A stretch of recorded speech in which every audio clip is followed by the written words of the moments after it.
Hi, everyone. Welcome to episode 3 of the Small Worlds podcast.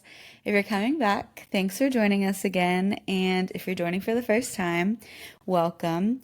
Once again, I'm one of your hosts, Paulina, and I'm here with our other host, Ali. How's it going, Ali?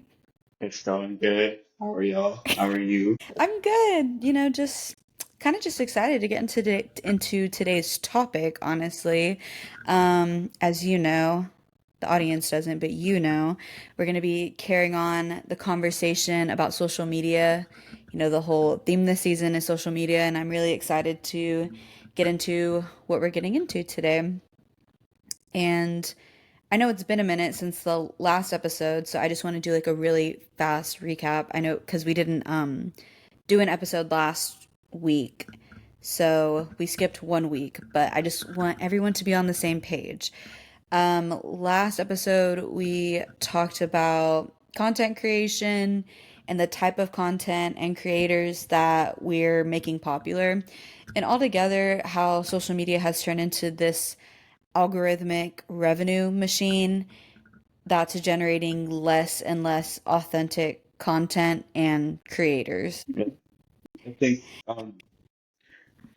it shows like a very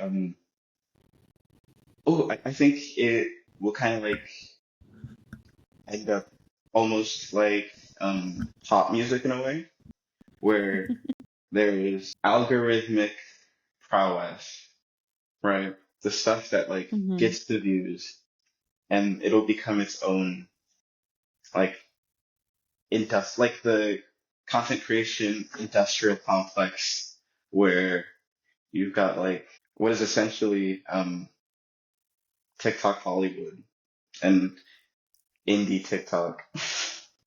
No, I agree because like more recently when I was on social media like kind of just scrolling the other day, I was like, why do I feel so far removed from this? Like I feel like in a way like years before like I was able to like relate to like what I see on the internet, but like now like it's just reached a point where it's like so far beyond relating to anyone other than what the person that's like putting it out there, you know? And it's just like I don't know, like I just feel so far removed from it, and it's a very weird feeling, especially because I feel like where's the community, you know? I miss that about social media. I miss the social aspect of social media.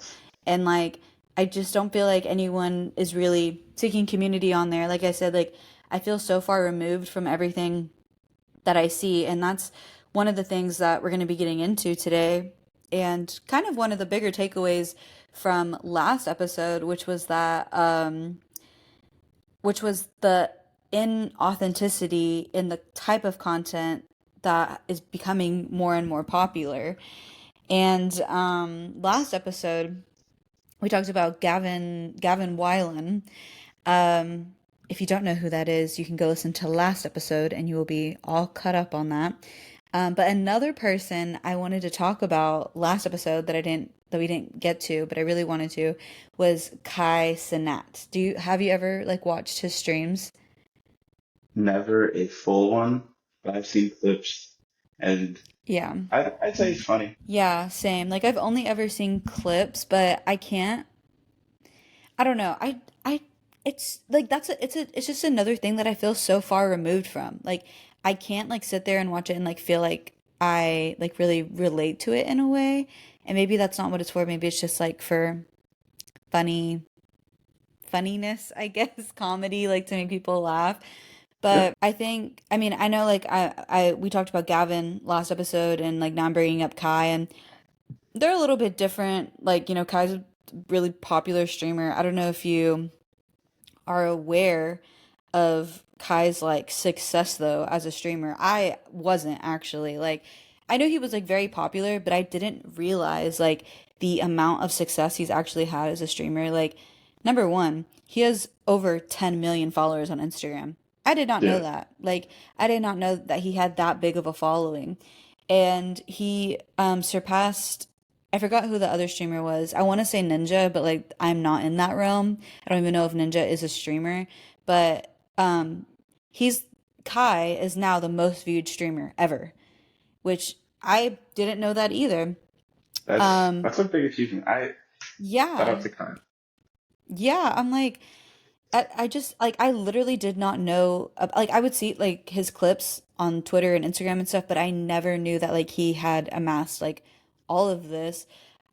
He's also won like a bunch of awards like for his streaming.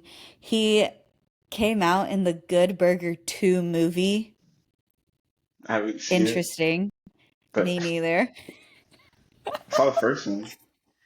I did see the first one, but that's another thing. Reboots. We need to stop with the reboots, okay? Just let Please, things die peacefully. Because Good please, Burger is such a good movie the first time around. Just let it die in the 90s where it should stay forever, okay? agree. But but yeah, I literally did not know he had like that much success as a streamer, but I will say I still kind of put Kai and Gavin in the same realm of content creator. And I feel like I will get more into that later. But um, I feel like both of them kind of operate off of the do it for the Vine mentality. Like, I feel like that's their brand and like that's what they do. And I think even if their brand is like comedy, I think you can still approach comedy with authenticity, you know, because I feel like their brand of comedy is not approached with authenticity. It's built off of like clout, basically. I I've had a different perspective on Kai. I thought he was like Hmm. the almost antithesis to Gavin Wyland. Like he is because I've always seen him as like because like I feel like I personally know people like Kai Cenat who like are like that in real life. So like I see Hmm. him and it's like, oh, he's like a like self-actualized version of like that kind of like character arc. Where he's at Hmm. is like peak that kind of person. Where Yeah. like Gavin is like, oh, I'm here and I'm like a manufactured version of what he actually is. So like Mm. Okay. Gavin Okay. That is makes sense. the what's it called? The factory version The of factory version. okay, so like the thing we were talking about earlier that we're gonna get into later, where it's just this whole thing I forgot what I was gonna say. But No, you're good. that's why we're getting into it later. It'll be an Like, Easter egg for later. like how, basically, like how work became like manufactured, basically, and now like Yeah, creation is also becoming manufactured. yeah, the like AI Yeah. revolution. Like Yeah. Gavin is like the T1 like against um so like as the Gavin Wyland character arc evolves, it will evolve into like AI. But like the Kai Well. would be like the thing that's like the Kai Cenat thing would be like um Wait, the wait, humans fighting back. you type Kai Cenat into the chat GPT and Gavin Weiland comes back. Yes. Yes. Oh, yeah. Perfect. Yeah. I totally get that. But like kind of like how you were saying a second ago, like how Kai is like peak of like the people that you know in real life, like those the character arc of those people that you know in real life. But it's like, okay, if that's his peak and this is his peak, where does he go after this? I think he has to find that out for himself, and we're just here to watch. Yes, and that's what we're kind of getting into today. And that's why, and like for that reason, that's why I kind of group him and Gavin into like the same type of creator. I do understand like, and I do think like you said like you kind of you type Kai Cenat into Chat GPT and you get Gavin Weiland back. I can understand that, but at the same time, it's like who's to say that they won't end up in the same place? You know what I mean? The audience. The audience, you're right. No, the audience, you're completely right. You're absolutely completely right. But the audience is applauding this Untrustworthy. type of Yeah, the audience is untrustworthy, number one. And number two, you know what? Maybe we shouldn't talk bad about audiences. True. But no, true, true. Not our audience. Our audience, they're in the right place. They're in the Not right our place. not our favorite 20 people. We could never hate you. Never. But you know what I will say? I feel like I'm kind of dogging on them a little bit, like Kai and Gavin. Like I feel like I might be going a little heavy-handed on them, and like critiquing them a little too much. But I will say that since the last episode, since we recorded the last episode, my opinion on this type of creator, or more so my perspective on this type of creator, has changed. And that is solely because I came across this video the other day on Instagram. Sorry, I burped so much, but um, I came across this video the other day and it really did like change my perspective. And I want to play it for everyone because I feel like if it changed my perspective, maybe it has the ability, to change other people's perspective on not just this topic, but anything. And I will say it's a little long, but I think it's relevant and I want everyone to hear everything that this person has to say. So I'm going to share it really quickly. Excuse me. I've heard. Okay.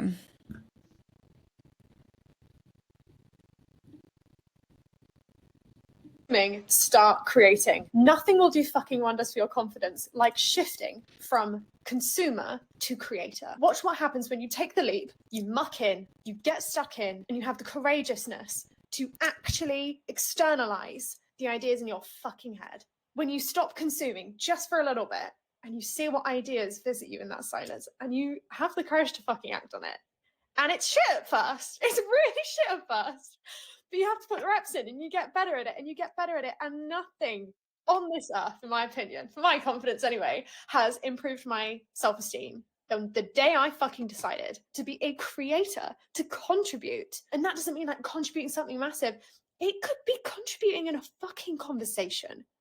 It could be having that courageousness to be vulnerable and take that leap of faith, risk that vulnerability. Because otherwise you never learn. You just passively watch and consume the lives of others, especially on social media. But even in terms of being an artist, like fucking muck in. Shift from consumer to creator. The way that you do that is you stop waiting to be ready.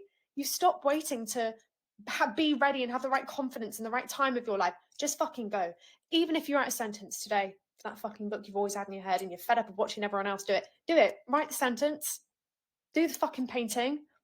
Watch the YouTube dancing tutorial, whatever it is you want to do. Stop watching, start engaging. There is nothing courageous about being someone that judges and critiques and cringes other people and never fucking mucks in. Nothing will shift your confidence and turn the dial and move the needle fucking forward, whatever you want to call it, on your confidence more than switching from consumer to creator.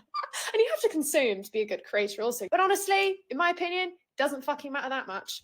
See what comes out from you without the noise and see what you make. What does your art look like without that fucking noise? What does your expression look like? Are your opinions even yours? Are you just repeating the same shit? You never find out unless you go inwards and you be quiet for a bit. Stop watching, start living. The living is the scary part. That's why it's so much easier to watch. And it also puts your head in such a passive state. We are so vulnerable. Your mind is so vulnerable and prone to these ideas of other people, even if they're not bad ideas, just like other people's way of living, and you start to adopt it. It's not you, it's being dictated to you by your fucking environment. And so until you get a bit quiet and you switch off the noise, delete your social media apps, have a day of the week where you don't use it, whatever, who's there? Like, who's there in you? What do you actually think? You're just parroting the same beliefs that you've heard from other people. No judgment. We've all done it, all right? Your thoughts architect your life. And if your thoughts aren't yours, they're a parroting of other people's in your environment, your life might feel a bit fucking itchy. And it's because you're not living your life, you're living a life that is being architected by the thoughts of other people. It feels weird. It doesn't feel nice. It doesn't feel good. And you're going to have to embrace the discomfort of solitude that can be uncomfortable for a lot of people.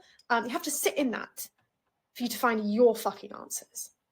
Otherwise, you're always going to be pulling from other people, not even consciously, just absorbing it like a sponge. And to not be a fucking sponge, to generate your own way of living, you got to turn that shit off for a little bit and see what it's like to be a creator. Not even talking about being creative necessarily, but just a creator of your own life. You're not just the main character, you're the fucking director, you know? Never forget it.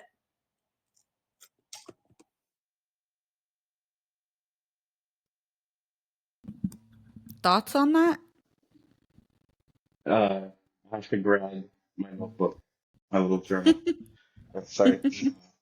I have to give me a pen and paper. No, that sounds Is that how good. she makes that's how she makes you feel? Yeah, I I gotta. feel that. I have to like. I feel like we get like or like us personally, we put ourselves in a position of kind of that like critique judgment zone by nature Hmm. of simply putting like that video in front of us. But we're already on the other side of that because we're already. I think that's what's on this last episode where like we're actively creating and Hmm. being Consuming. consuming, but like Yeah. critical, and like Yeah. that has like a weird connotation, and like Yeah. that would be like the only thing that's like no, if you are consuming, you almost it's almost beneficial to be critical about it. Like where is Hmm. this coming from? Where what am I gonna do with this first of all? Like Hmm. you know, because you have to be like intentional with the kind of Yes. uh, content you consume. Because like if Yes. not, then like that noise really gets Yes. muffled.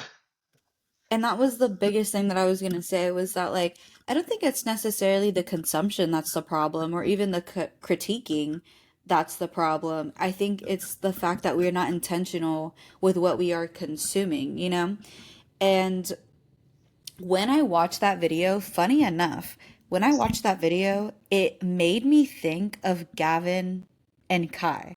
And I don't know why. I'm like naming them like I know them personally, but it We like do. I must be the but I watched that video and for some reason like it immediately kind of made me think like from the perspective of what if Gavin and Kai were watching this video right now and it fueled them just as much as it fueled me, you know? But like, you know, Gavin took his path with his creation, Kai took his path with his creation, we took our own path with our own creation, you know? But it's all fueled from the same consumption. And if the same consumption, different critiques, different paths, you know? hmm But even just that shift of like thinking like, well, like just like this fueled me, like this probably fueled someone like Gavin or like someone like Kai or like, and I'm only naming them because I don't necessarily agree with their type of content, I guess. And I just feel like I was, like I said, I feel like I was kind of going a little heavy-handed on them. Um, and it like this video just made me realize that like there is no standard for creation. Like you can just create things, you know, like there is no standard for it. And that's exactly what Gavin and Kai and every other creator, that's what they're all doing. They're creating something and contributing to something. Last episode, another thing that I had said last episode was that you don't need like a special talent or niche to be a creator. But I feel like that was coming more from like a derogatory stance, like almost like, oh, well, they have no talent and like they're creating this. You know what I mean? Like they don't have to be talented to do what they're doing, but they're still creating something, they're still contributing to something. And like I feel like that meme of that guy like looking outside the bus window and like on one side it's like cloudy and like rainy and then the other side it's like sunny with like a nice view. And I feel like that because last episode I was like, "Oh, you don't need talent to create something." And then I realized like, "Oh my gosh, you don't need talent to create something. Creation doesn't take talent. You can just do it." And like it was just such an interesting like perspective switch for me because I saw creators like Gavin and Kai in a different light than I did previously. And the way that I create things, I saw that from a different perspective as well. No, I get that. I get that. And that's, I'm not gonna lie to you. That shifted my perspective just a little bit. Because like I have like this almost like unnecessary pressure when I like start to create where it's like, okay, but is it good though? And like Yes. hearing that it's like, okay, well, it doesn't even need to be good. It just needs to No, be that like exactly. it's a freeing thought, honestly. Yes, it is. And it makes you want to create more. And Yeah. I like the fact that you use the word pressure because like I feel like when we think of creation, like just like the video that I just showed, she's like, you don't have to contribute as much as you think you have to contribute. Like, and like you said, like when we think of the word creation, it like holds this certain weight and pressure, and like we standardize what creation is and what it looks like, but it's like it doesn't have to be any of those things. Like, if you are willing to create it, then it is a creation. If you are creating something, you are creative. You know what I mean? Like, there is no pressure. There is no like, is it good? Is it bad? If it is created, like, it is a creation. It is your creation. It was your thought process. That's all you, you know? I'm not saying that it won't be open to critiques. That's not what I'm saying. But I feel like objectively, it is a creation, you know? And I feel like, that shifted my perspective on the way I was seeing content like Gavin and Kai's basically. And oh, did you want to add to that? Sorry. No, it was like when like Kai has this kind of like I don't know, like purity almost. I feel from what I've seen. Again, I Hmm. haven't like sat through the Yeah. entire like stream, but he has this like purity about him, where it's like he's just being, and like we get to like witness this like someone in their element, someone completely like vibed out, and it makes me Yeah. like it makes me want to like vibe out so hard, you know.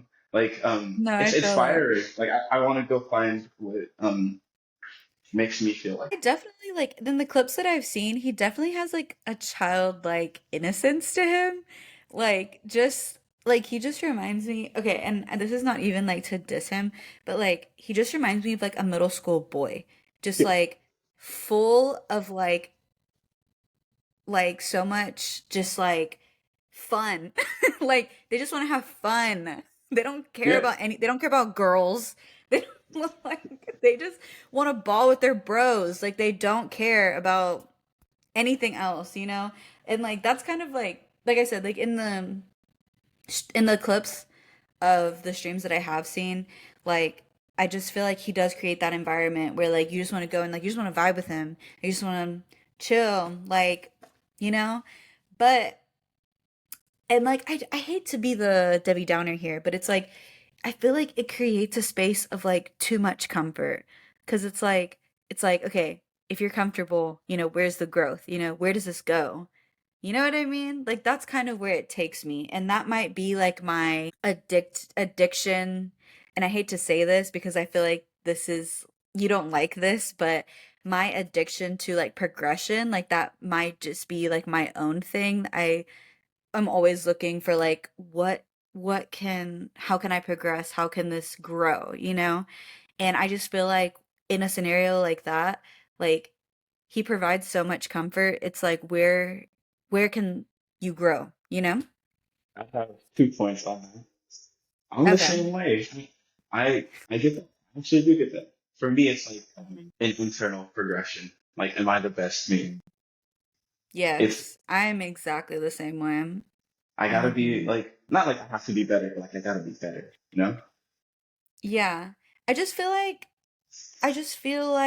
you know, I hate to sound cliche, but like you have no other control in life. And like, I don't mean to sound like I need control necessarily, but it's like if I can control anything, then why not control me being the best version of myself, you know? But it comes with a lot of like critique, yeah, critiquing, but like I feel like another thing about that is that we're both really critical of ourselves. Like but I feel like you need that in order to grow and compress and progress. I just said compress, but in order to No, but grow and progress, like you have to become critical of yourself. And I feel like we are pretty critical of ourselves, but at the same time, like, I know, like, yeah. But there is another thing. I think we can look to another streamer for that kind of well, where does he go from there? Because who? I saw this tweet earlier today, and it was actual Speed, and Oh, yeah, the tweet said he's about to have like an awakening, and I'm like, because like someone some lady like just like uh antagonized him out of nowhere. Like she said two middle fingers at him and like doubled down, and everyone at the table was like, "Bro, just like chill out." Like she didn't like she's like, I mean, she obviously meant it. Like she doubled down. Like he talked to her, and like she yeah. doubled down. So like she Are obviously you did saying mean it. she are you saying she doubled down because she stuck up both her middle fingers? Mm-mm. Like Ty or not Ty, Speed was like, "Why are you sticking the middle fingers up at me? Like I'm just trying to have dinner, like whatever." And like she like said something to him. I didn't catch it. The clip didn't catch it. Oh, But like he like went back after like she like said stuff to him. So I was like, there's no way she like she keeps antagonizing him like after like he confronted it, like confronted her, like she did, and like the whole table was like, dude, just keep going, like ignore her and move on. And he's like, no, like why would she do that? Like what's going on? yeah, Like I'm just here like trying to yeah. enjoy my time or whatever. And Was I that when think was that when he was visiting like Norway or like that other country? He was in like a different country for a while, and like people were like consistently treating him that way, like the same way that lady was. Was that when he was in Norway or whatever I, country he was in? I'm gonna assume that like I shouldn't assume, but yeah, I'm assuming yes. Mm, It mm. looked like Norway, Okay. but I like think that's where he was. I it's Norway. I want to say Norway. It might have been Finland. It might have been Denmark. Like I forgot honestly. It was one of those countries. And like the what's it called? But like I think that's where it is. Like having this like well I would say like growth path or like any growth path really. Like any process of I guess actualization gets to the point where Mm. it's like, okay, this is gonna sound crazy. This is gonna sound absolutely insane. But actually that might be like enlightened. You might be like I think the term is like bodhisattva, where it's someone enlightened who is like staying back to like get others to enlightenment. Like once he reached his self actualization, now like because it's inspiring like other people to be like, okay, let's get there. I want to be where he's at, and then like Yeah. now you have multiple self actualized people, like enlightened people. So like I think once you reach the top, where you go is like back down and bring others with you. That could be it. I mean, I don't I know we were just talking about like being kind of a little obsessed with like progression, and I know there might be a you reach a certain point where there is no progression, you just kind of like stay where you are at, I guess, or come down, I guess. But like I do feel like there are a lot of like how am I trying to say this? That because I don't want to necessarily disagree with you, but I still feel like there are a lot of doors that Kai could open that are still closed for him. But I it's think because he doesn't open himself up to certain things, certain aspects that I feel like he could open himself up to, and it could benefit the mass amount of people that watch him. And I kind of wanted to go back to the video that I had shown because like something that she had said that like really did it for me and like shifted things up here was that she was saying like you don't have to contribute as much as you think you do, and not just that but like your creation can just be your life. And I was like, whoa, that's kind of crazy, honestly. And I think when we think about being creative and creating, we don't like realize that we're actively doing it every day. Like when you make choices for yourself and like, big choices, small choices, whatever, whatever, like all of that is painting a picture of like what your life is, and like that doesn't take talent necessarily, but you are creating something, you know?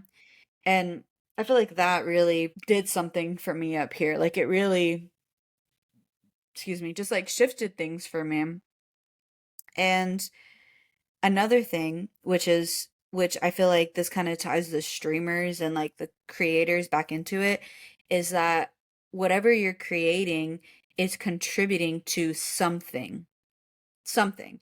And that like something is different for everyone because we all have like varying morals and experiences, but the contribution through whatever you're creating is constant. Like, like even separately, like we're doing this together, like me and you, but like separately, what you're creating in your life and what I'm creating in my life are contributing to their own things, Yeah. And the like we're both creating something different, but they are contributing to something, And so even though those are different, the creation and the contribution are still constant. And like I think another thing too, and I was just thinking about this right now, is that like this might be a weird thing to say, but I think another thing about like the connotation of the word creation or creating or whatever, whatever, is that like I feel like it has a good connotation, but I feel like it could also have a bad connotation. Like just because you're creating your life, like it doesn't just mean that you're creating a good life, Like creating your life, like if you become addicted to drugs, you're creating your life. Like, like you're contributing to something, which is a spiral. I don't know, a downward spiral. But like in itself is a creation, And like I feel like that kind of like goes back to what we were saying earlier about like creations not being like good or bad necessarily. Like that just is what they are creating. Does that make sense? I feel like Yeah. I might be talking myself in circles a little bit. No, I get what you're saying. I get what you're saying. I was Okay, cool. like my take on it used to or not used to be, but like um in mine is like the good connotation of creation. I almost have it like almost like divine. Like Mhm. when something is created, it's like because like essentially you're taking nothing or like making something from nothing, right? When you create or like Mhm. something from like essentially nothing. Because like if the materials you had weren't, especially when it comes to like art and it's like like abstractnesses, Mhm.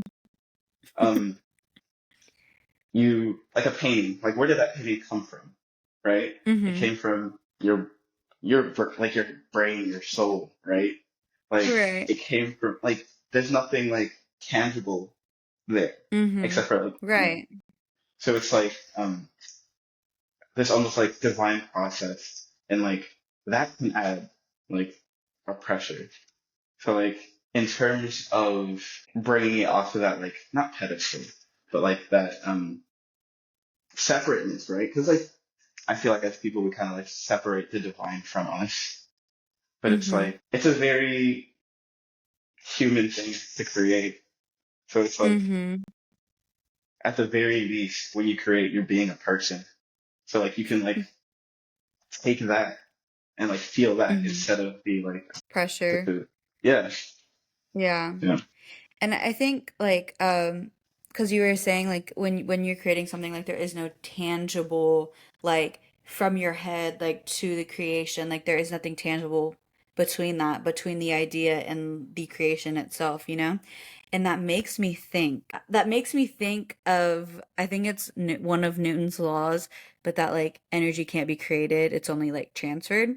And like that's what that makes me think of. Like it's like an idea to like a tangible piece, yes, but it's like where's the middle ground, And I feel like that's what it is. It's like the energy just being changed. Like the energy from here is being transferred to the energy there.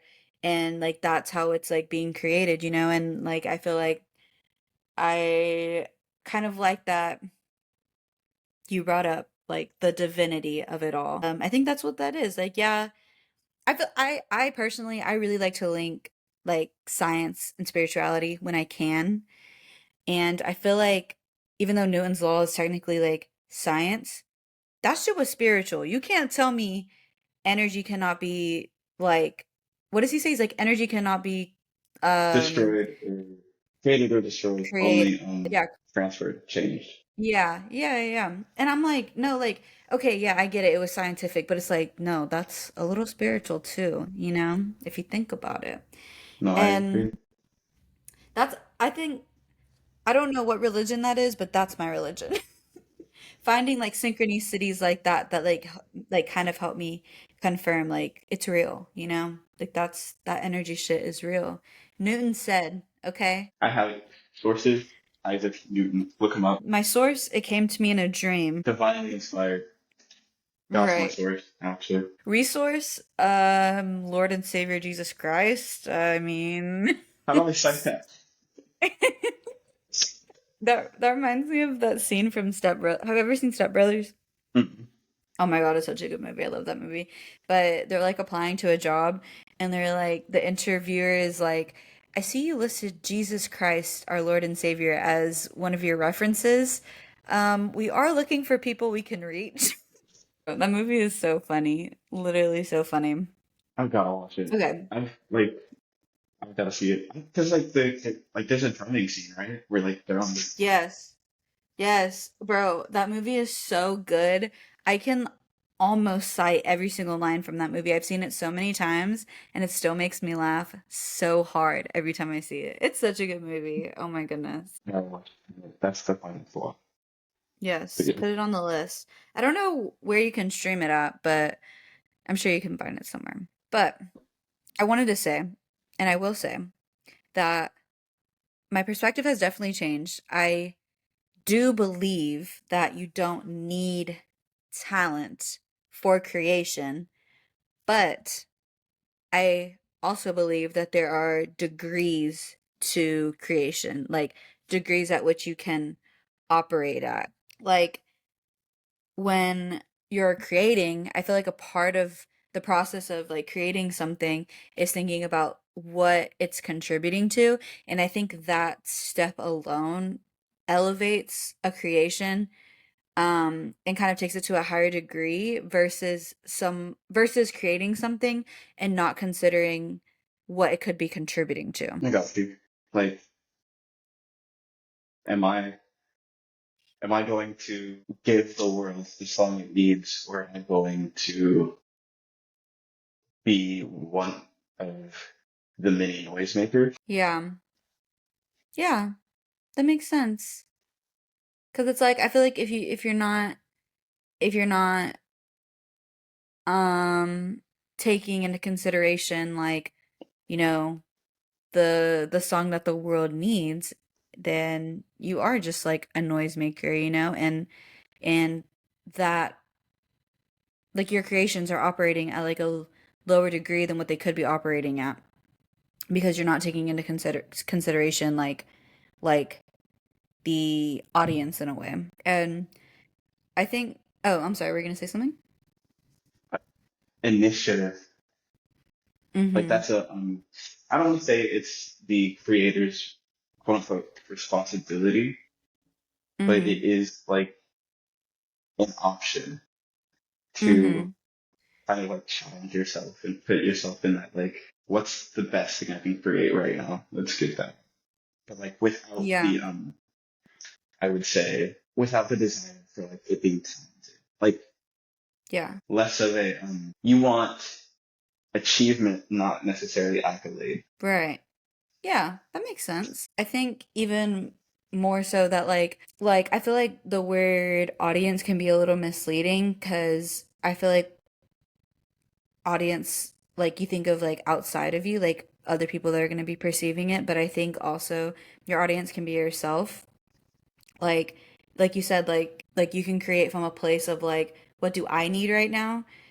But you can also create from a place of like what what is this needing right now. You know what I mean? Like, and it doesn't have to be like for other people necessarily, but I feel like you do have to take into consideration what it's contributing to. Like, you know, if you are doing it for your audience, if you are doing it for you, if you're doing it for a specific thing, you know, doesn't necessarily have to be a person. And I think that's like a really crucial first step in like thinking about like what your creation is contributing to, is like asking yourself like, who is consuming what I am creating? Like, who is the audience? And like I said, that could be other people, that could be yourself.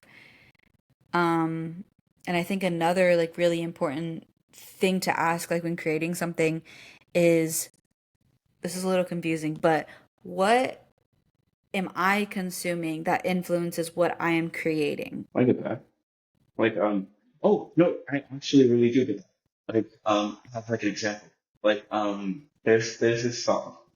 I heard it recently, like about a month ago, and I'm listening to this song, and my instant thought is, okay, I gotta get the name of this song so that when I get home, I can play it and I can like write to it. Like, Mm, it was that like moment of like, I know that this is a thing that inspires me. I need to mm-hmm. like hold on to it and like use it when I need it or like when I can use it. Because like Yeah. if I had the option to in that moment, I would have like started writing right then and there. But like Mm-hmm. because like it's a groovy song. Sometimes like the instinct is to like vibe to it, maybe dance a little bit, But Mm-hmm. in the like not even like in the back of my head, like very much so like in the forefront, just like Mm-hmm. before like the dancing, like this is the groovy little tune. It's I got it right, Yeah. and But I don't know like if that was like no I do know it was a conscious effort to like transfer that energy, flip that really quick into like yes. a product. They're like products, but like you know. Yeah. Yeah, no, I get it. And I think that's why it's so important to be intentional with what you're consuming, you know, because it's like you knew in that moment that that inspired you and like to create, and like what you were consuming was fueling you to create something. But like you were saying earlier, like when you're consuming so much and it's so unfiltered and it's not intentional, like it's like it's kind of it starts getting hard to filter out what inspires you versus what you feel like should inspire you, you know? And I feel like you can look at that from an art perspective, like, you know, like physical art, painting, writing, music, like, you know, arts like that. But I feel like you can also look at it in the perspective of creating your life, like how the girl in the video was saying before, and like kind of how I was saying before. Um, like, you know, like it's easy to think about all of this and the creation in terms of like creating art, but like we were kind of saying earlier, like you're also creating your life, like in the decisions you're making, like you're actively creating you. And I think whether you're creating like I was saying, like a piece of art, writing music, or like creating your life via making choices, what you're contributing to through the creation of these things, I think that's what determines like which degree, at which degree you're creating at. I see. Interesting. That's very like gives me like a greater sense of personal responsibility. Mm-hmm. Like I'm actually like the artist of my life. You know, Yeah. I gotta. I hate to sound cliche, but it's real. Like that's some real shit, honestly. Like, and I feel like you have to look at it from that way, or else you get stuck in a cycle of, like that girl was saying, like you get stuck in a cycle of ideas that aren't yours, and you don't know like what voices you and what voices like all of the ideas being filtered through you. And that's kind of scary, personally. As someone who really values my individuality, that scares me. No, I agree. I agree. Like I'll panic and be like, I have to like unfollowed all of these people.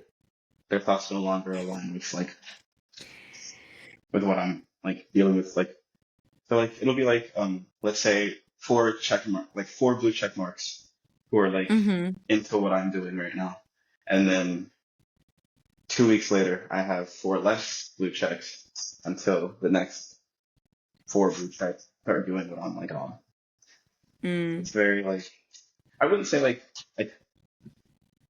neurotic action. It's more of a Mm-hmm. self-protective one. Like And I gotta. I think you should. I mean, like, I think that that's the right move, though. Like, I think it should be intentional. Like, I feel like it's just so easy, like she was saying, like to see things and believe that it aligns with you because it's what you're seeing. But there's a difference between like something actually aligning with you, versus thinking it's aligning with you because it's being implanted into your head, you know? And it Hmm. comes with that comes with like a really deep sense of like knowing yourself. Like, I feel like you can only know the difference between those things like if you truly know you. That's the goal, honestly. Like Mm-hmm. that's I think above any other goal I have for like me at any point in my life is to try and like know myself as deeply as possible. Yeah. And I feel like earlier we said that we want to become the best versions of ourselves, but I think really what we meant is that we want to meet ourselves like as deeply as we can to gain a better understanding, and that way we can operate as the best versions of ourselves because we understand ourselves like ultimately, you know? Yeah, no, precisely. Mm-hmm. Yeah, like Mm-hmm. couldn't have said it better myself. I agree. I think whenever you're creating art, like whatever media you choose, like kind of going back to the whole like contribution thing, like whatever media you're using, I think it's important to like picture in your head like who will be consuming this. Is there like a certain audience that you're targeting this for? Like, is the audience yourself, and how will it be received? You know, I think if you're going through a creative process and can answer these questions, then like you're already operating at that higher degree than someone who creates something without asking themselves these questions. And that kind of aligns with what we literally just said. It's like if you can ask yourself those questions, like you're meeting yourself like on a deeper level. And because you're doing that, you are able to operate at a higher degree than someone who doesn't ask themselves those questions and they're kind of operating at like a lower degree. I feel like that sounds derogatory, but that's not what I mean. No, I feel what you're saying. Like it's Tuesday, 9 o'clock, just clocked in, but you got 2 minutes and the notes app. Put a thought down, and that's like kind of like that low degree. And then Yeah. now it's like 6 p.m. You're already like winded down, showered and everything, and you sit down and you give this paper your all. Like that kind of thing. Now Hmm. you're like operating like that. Yeah. I think it doesn't even necessarily have to be like I don't mean to sound like I feel like I sound melodramatic a lot when I talk and I don't even like try to, but I feel like I meet myself a lot in like small moments. Like, you know, like just in times where like I would have never like thought that I would figure something out about myself. Like it's always in the most like mundane ways. And I think that's so poetic, honestly. Like, you know, like I feel like what you just described is like intentional sitting down, I'm gonna write something and create something, you know? But like I feel like I'm like sweeping my kitchen and all of a sudden I just have the most profound thought and realization about myself that I didn't even like net like and it just gives me like a whole new like thing, like, and from here on out like I'm gonna be so much different. And it's like I don't know if I'm the only one that operates that way, No, I hear what but you're like saying. I I hear what you're don't saying. it's I feel like I don't always have like these profound thoughts through big moments of creation. Sometimes it's just very small, but the it's still profound in the same way. I get that completely. On the one hand, it's like I read somewhere, like I heard somewhere where it was like the those moments where it's like really quiet, you allow like the noise to like escape, and then as soon as that noise escapes, boom, it's like now you get to talk, and you Yeah. hear yourself. Like if Yeah. like but there's I another think thing. I There's feel another like thing. No, go on. I feel like that's what that girl was saying. Like that's literally what she was saying. It's like you gotta be quiet sometimes. Like just be quiet and like you meet yourself in new ways, different ways. And like I don't even like try to really think about things necessarily. I mean like I have ADHD, so like I'm like constantly like I feel like I think a lot. Like my thoughts are very rapid fire. And so I get like I'll think about one thing and all of a sudden I'm like down this dark road of something that happened to me when I was like 8 and I'm like, how did I get here? What was I thinking about originally, you know? And so I feel like in those quiet moments, like you said, like my thoughts just kind of race and I just get to a place where I'm like, whoa, like I just realized something about myself. Like this is kind of crazy, I feel like. I get that. We could keep the bigger moments of creation for the performance of that, like a self test. Like Mhm. if the quiet moments are where you change and make those like leaps in self progression, then the big Mhm. moments of creation are where you get to flaunt it almost. Like you get to perform it. You get to like Yeah. make a show out of it and then be like, look. Yeah. No, I actually do like that a lot. And at the same time, like you get to keep those small moments for yourself. Like they're both like profound, like in their own ways, you know? And I feel like those little moments, like they matter like a little bit more, but it is still nice to be able to have something to show for it and, put it out there. Kind of going back to like the whole like what you're creating, like what is it contributing to? You know, like we were saying, like you can apply this to art, but you can also apply it to your life, like um I like when you're creating, physical art like a painting, there are a lot of components to it, like the type of paint that you're using, the type of canvas, what are you painting, what's the color palette, like literally down to like every single brush stroke, like all of every single component that goes into the painting was a decision that you like made. Like you made that decision to pick this type of paint, pick this type of canvas, the color palette, what you're painting. Like those are all decisions and I couldn't think of like a better metaphor than that to compare to like how you create your life.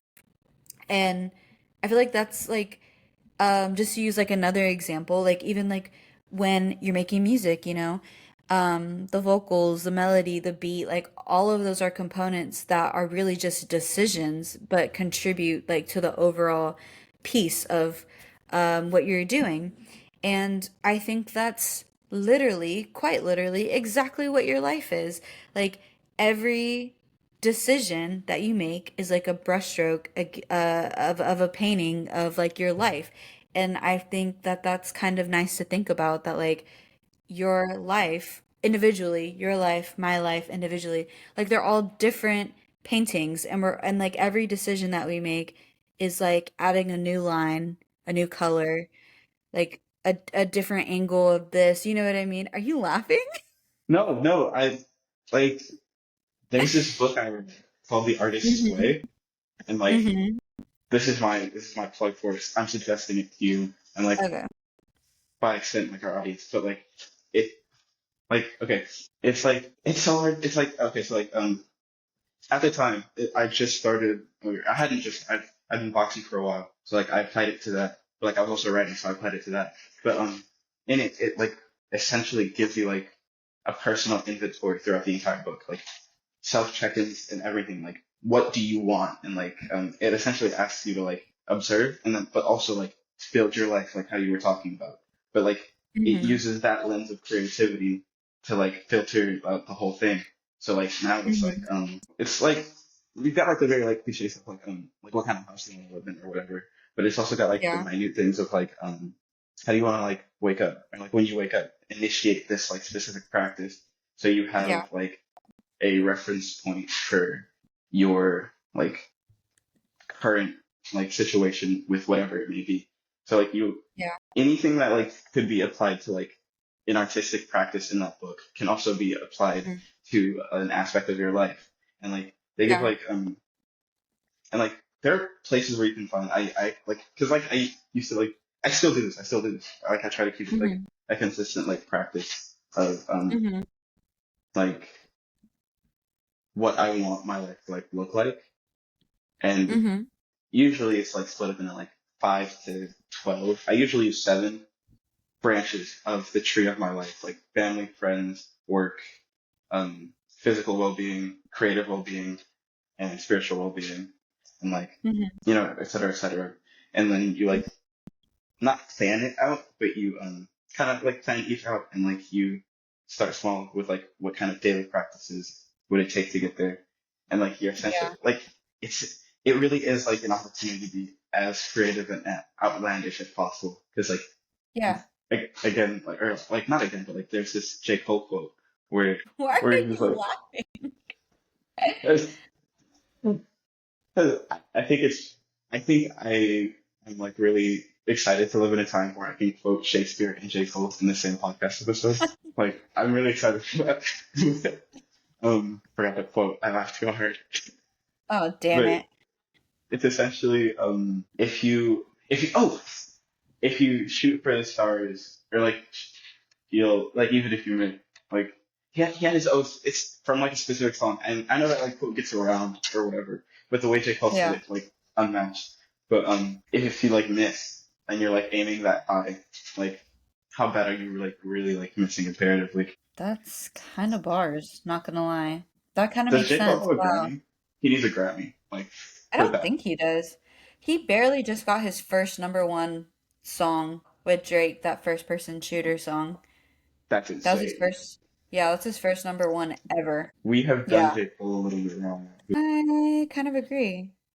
But yeah, no, like I definitely think like we don't think it, but there are so many like artistic components to creating our life, and I feel like it can get mundane, but like doing a lot of the, I hate to say it, but same things like every day can get a little mundane, and you don't think that there's like a sense of like art to your life, but there is, and like every decision that you make, like it's acclimating to the, like, I don't want to say painting because painting is too small. Like the mural, like every decision is acclimating to the mural of what your life is. Like every single decision, and not like to put pressure on the decision, but it's like just like the way that you would be intentional with, you know, the brushstroke of painting a mural is the same way you should be intentional with making a decision, because that's what it's contributing to, like this big piece. You know what I mean?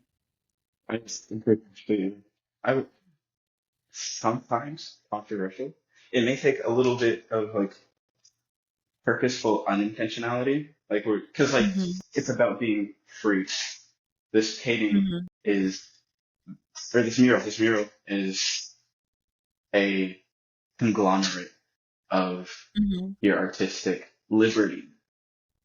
So like the more free each decision feels, the Hmm. more authentic it will like inherently like pre- present, I think. But like Yeah, sometimes, like restriction is like, it present. leads to intuitive, not intuitive, whoa. It's like leads to innovation. Yeah, restriction leads to Mm. innovation. And that, but like make sure that that's like an honest account of the situation, Like Hmm. Yeah. despite or it being restrictive, it's still like your restriction, your Hmm. truth. Yeah.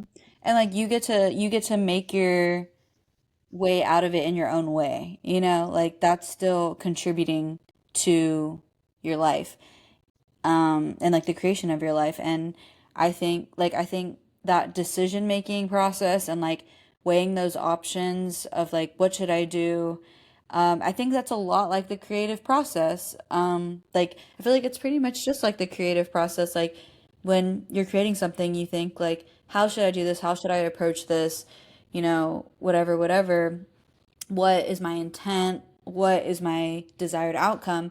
And you can literally apply all of those things to when you're making a decision about your life, and it should be looked at that way, like kind of like a creative process, because you are creating something. You are creating you, and you're creating your story. So if you're willing to ask yourself, in your creative process, these questions, I think, you can do that in your life as well when you're making decisions. Agreed. I it's I suggest to the audience making like a fun thing out of it, Like Mm-hmm. this may be a little controversial for a good part of our audience, but a Hmm. vision board might actually just be the move, you know? I tried to make a vision board at the beginning of this year. Oh wait, you saw it. I did, yeah. I forgot. You're like, wait, are these all just quotes? And I was like, oh no, I tried to make a vision board and I stopped because I was trying to I told you what happened. Basically, I was trying to figure out how to print in color and I couldn't, and it was frustrating me. So I stopped. That's No, so that's fair. it's I so think that's fair. unmotivating. I think that's fair. Like But it's very perfectionist stuff. I figured out how to print in color though, so if anyone Part cares. two? I had just gotten the printer. Yeah, maybe, well, I was gonna say maybe I'll make one for the 6 month mark, but the 6 month mark already passed. Maybe I'll do one for fall because I feel like fall has always been, in a way, the beginning of a new year, not the winter. The winter is not the beginning of a new year. That's weird. I agree. Well, spring. I like spring. I like spring too, but I feel like, I don't know, like I've just always felt like fall was just like new. I don't know why. I get that. No, I get that. I get that. I have to like consciously move it to spring. Because like, with like the winter being like the time that like ends, coming out of that Mm-hmm. also feels like a new Mm. Yeah, that makes sense too. spring out of the cocoon. My bad. I'm Oh sorry. my gosh. I'm sorry. Not the cocoon. Not the cocoon again. I'm sorry. We just we were just talking about the cocoon last episode. Is making a cameo. We'll come back. A cameo. I think we were just talking about a second ago, which is like restriction creates innovation.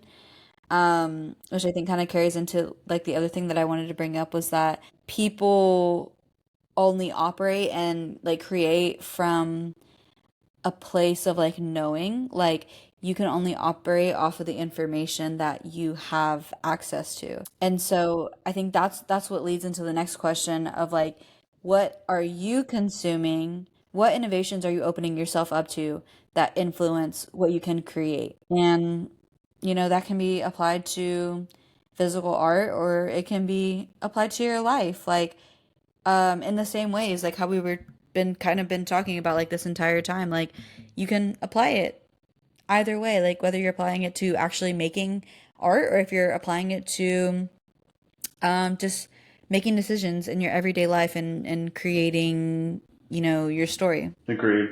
I. What's your answer to that? Like, I like your answer. Like, like for the albums, like, just like, I don't know. Like what am I opening myself up to influence my creation? Is that Yeah. what you're Like, Oh, what okay. are you consuming this week? Like, what's going in? What's influencing what's coming out? Well, I I am consistently and constantly looking for music, like any music, all of it. Like I just love listening to everything, and like even if it's bad a little bit. Like I kind of like listening to bad music. Like I know that that sounds like weird, but I appreciate when an artist can be so much into themselves that they don't care. Like they don't care that it's not well received. Like it's like it's what they wanted to create, so that's what they created. And even though their music was not well received and maybe sometimes it's a little bit bad, I can appreciate that that that artist stayed true to themselves regardless of how it was going to be received. And I think that resonates with me and resonates with what I create because I feel that like I'm not going to let the way people receive my creation determine or deter me from creating what I want to create, you know, because it resonates with me. And I think the other people that it resonates with, they'll find me if I just keep putting out things that are true to myself and not because I'm seeking anything. I mess with that. I can get behind that. You said what? I can get behind that. Okay, good. I figured. I knew you would. That's why we're friends. Like no other like that's I feel like we agree on stuff like that and that's why we can be friends. I've been watching Stargirl. It's what we all wanted from Teen Titans Go, Stargirl actually has. Like it was like on DC's like little app. Now it's on like Tubi. Like you can Stargirl. I think you still get it on Max. It's like Hmm. it's like a the streaming rights are like all over the place for like DC right now. It's actually really insane. But like I used to be like really into comic books or whatever, so like that's like what like initially drew me into it. But then I realized it's like this is the natural progression of the type of show that like Teen Titans was, like the original. I mean like it's live Hmm. action, but it's still got like Oh. powers and stuff. It's like Oh. it's if like Smallville and Teen Titans had like a really good like content child. Like it's surprising. Like I mean, sure, it has like its corny ass moments, but like what show doesn't, right? It Yeah. like scratches the same itch as like The Flash does, but like still aimed for like that like high school audience. Yeah. I love that. I feel like that audience right there, like for TV at least, like that's where I'm stuck at. I don't know how like my older relatives progress into like soap operas because I still watch regular show and like that genre, like I can't get past it. I can't not watch that. I don't know why, but I think it's just comforting, honestly. I feel like it's just comforting to watch that era of TV. I agree. I think it's because it doesn't like by nature it can't take itself too seriously, and like Yeah. it's like you reach a certain point where like TV takes itself too seriously. But if it's not like on the Mhm. same level as like the HBO like premium stuff like Game of Thrones or like Sopranos, The Wire, like if it's taking Mhm. itself seriously and it's not like that, then like you're kind of Mhm. just like stuck in like a really not fun place to be in terms of like good TV. That's my take on Yeah. Mm, that. that But is like true. there's stuff that like is like cult following. Like my mom was like really into like NCIS and I like watched that with her. And like I never got into Criminal Minds, but like I got into like shows like off of that. Like Quantico, that was like short lived, but like one of my favorite first seasons of television. As soon as you said NCIS, I was like, I love Criminal Minds, but only up to a certain season. Like after season like nine, I think, like eight or nine, it gets bad. Like they start bringing in new characters, and like the writing takes a turn, and yeah, it's just not the That's same. always like as soon as they bring in a new character, I'm automatically like, okay, what the hell's going on? No, What's I happening? agree. Because it messes up the whole dynamic of what I already loved. Yeah, I no, I totally name agree. can't name one good new character. You know what show I think does really good with bringing in new characters? Modern Family. Me and Nick have been on a Modern Family kick for probably a year at this point. It's We so are good. like so deep into Modern Family. We've restarted it, I don't even know how many times, but the writing, the acting, everything about that show, I have not a single bad comment about that show. I think it's actually like underrated. I feel because like it doesn't Really? get. I don't think it gets enough. Like for like how Yeah, I guess good that's like it true. actually is. No, I agree. But it has those moments of like where like you said like TV that takes itself too seriously. It has those moments, but it does it better. Like it has those moments of like realness, but it does it better than those TV shows that like have too much realness and it's like, okay, this is like why can we get a laugh in, you know? Like Yeah, I don't know. I think it like it resonates with their audience also. I love that show. I will me never too. not love that show. That show is so good. I hope they bring it back. I really do. I I don't because like it runs the risk, like the reboot risk. That's what I call it. I just feel like I cannot be disappointed by them. Truly, like I just don't feel like they could disappoint me. I I guess I'll felt the let them same live way. their lives True. I felt the same way and with not Community. tried to watch Community, but I couldn't get like all the way into it. I think I watched like the first three seasons. Honestly, you're pretty good because season 4 gets really Doesn't fun. don't they get a new writer? Mm-hmm. I think that's Worst why I stopped season. watching. The fourth It's season, right? yeah. Yeah. I liked it though. I like the first 3 seasons too, and the stuff after it is pretty good too. I wish Donald Glover did more acting. Yeah. I I really don't like know. watching him. Have you seen Mr. and Mrs. Smith? Mm-mm. I heard he's good in that. I haven't seen it Mm. either. Have you seen Atlanta? Yeah, I love that one. Me Slow down. too. I loved Atlanta. Nick didn't really get into it. Really? Yeah, I was like, that's so weird. I don't know. I watched it by myself. Another show that I like that Nick didn't get into that's kind of like the same genre as Atlanta is Dave. I've never seen it. It's funny.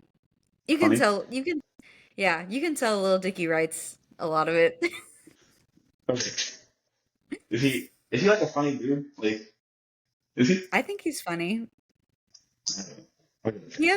He has dry humor and I like dry humor. I like dry humor too. Gotta be like, is it Yeah. like witty? Like, wait, Seinfeld dry humor or like Norm? Do you know who Norm Macdonald is? No, I was about to say I was like, who's Norm? I don't know who that is. I'd say he's pretty, but he's Niche? not like haha funny. Uh-huh. Yeah, he used to do voice acting work. He was on Fairly Odd Parents, I think. Yeah, but he does like he'll like tell you a joke and like you're not supposed to laugh, but like that's the joke. It's not funny. Mm.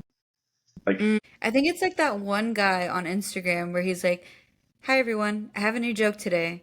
I'm gonna be messing with some content about the shelf." And then he makes like a really unfunny joke about the shelf, but the joke is that it's not funny. I forgot his name, but he's on send Instagram. me send it to me. I'll watch it. Okay. I need new I was like gonna stand up like real machines. The guy that I'm talking about though, it's really bad. Like it's like it makes you like internally like you want to turn away but you can't. That's my favorite kind of humor. But I was gonna say I would equate Lil Dicky like his acting, I would equate it to Michael Cera a little bit. Oh, like off-putting or awkward? Or both, I guess. A little awkward. I wouldn't say off-putting. I don't think Michael Cera's off-putting. I think he is a little, just a little, just Off-putting? a, yeah. He looks Like if comforting. I think if me and him were like in a room together, I'd be like, bro, are you okay? Like, hold on. Like, I would dap him up. Say, "What's up? Michael Cera, what's up?" And then he would dap me up and we would immediately become friends. I can tell. I'd have to warm up to him. I feel like he just looks like a nice guy. Like I feel like Lil Dicky, like same vibe. Lil Dicky, what's up? Dap him. We I don't become trust Lil friends. Dicky. I think you just have something against Jewish people or something. I don't That's not it. I don't know if Michael Cera is Jewish, but he gives me Jewish vibes. I don't know either.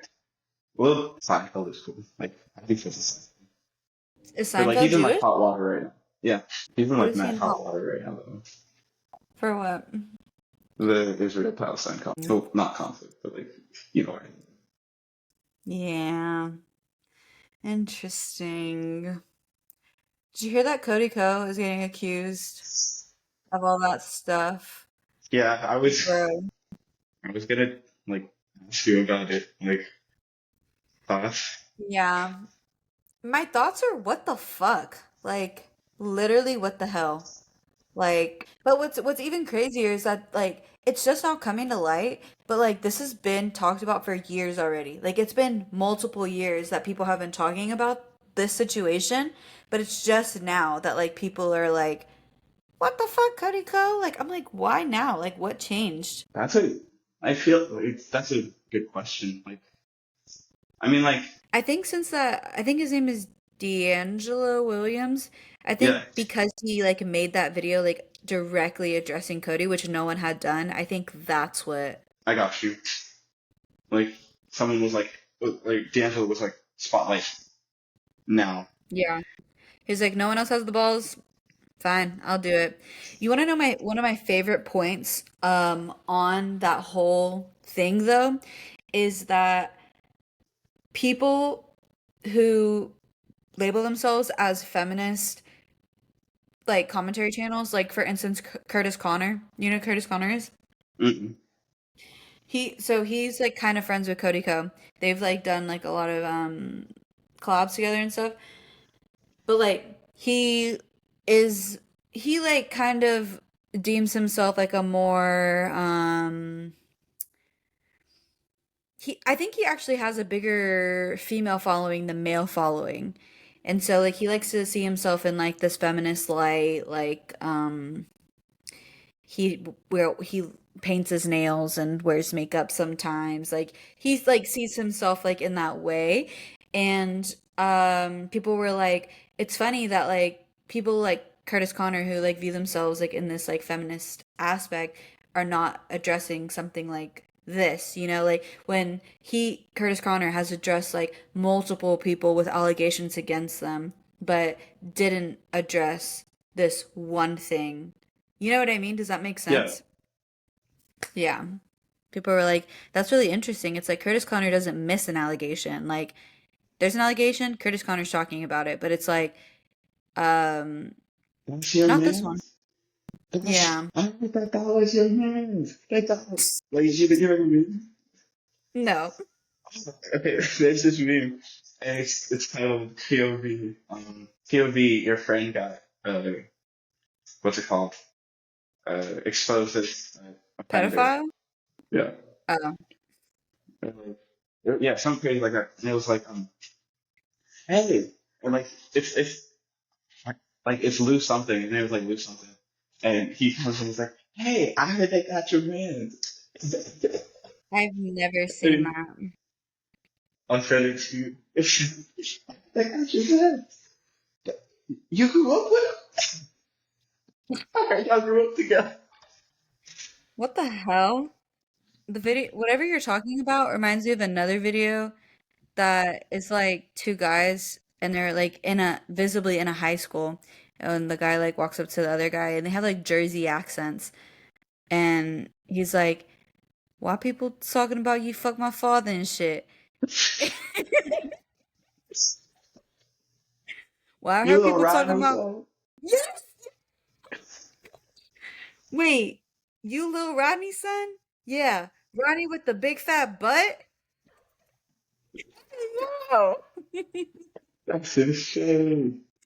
And he like he grabs him by his collar and the guy is like, my fault, OG. Or like what does he say? Is that what he says? He's like, my Yeah, fault, my fault, OG. OG. Well, I heard people talking about you fuck my father and Oh, shit. That literally takes me out every single time. That kills me. Wait, you little Rodney son? dude, you can't say that. You Rodney with the big fat butt? hostile work environment. I And then he's like, run your pockets. For what? That video wow. that video kills me Every time. every time. Every single time. Okay, I feel like we just need to wrap this up. Yeah, I'm down. Okay, cool. We gotta have a Um, meme like Hall of Fame. yes. Okay, so to wrap this up, um, next episode, we're gonna be continuing this conversation, not this specific conversation, but this conversation on creative processes and the influence social media has over that. I hope everyone enjoyed this episode, and thank you all so much for listening. We really appreciate it. It means a lot to us, more than you know. And I hope you'll join us for the next one. If you're still listening, please remember to subscribe to our channel, smash that like button. Go ahead, Ollie. Leave a comment and share these videos with as many people as possible. Your views, your Um, interactions keep this small world in orbit. oh Thank you my for everything. gosh. Keep the small world in orbit. I love that so much. If you're still listening, comment Rodney with the big fat butt. If you, yeah, so don't forget to push that like button, okay? In the meantime, if you don't follow our socials already, they're in the description. I post videos on my Instagram story Monday, Wednesday, Friday, or just when I feel like it. Get your fix So on her stories. so you can go see I kind of talk like this, but except on my story, and I think it's kind of fun.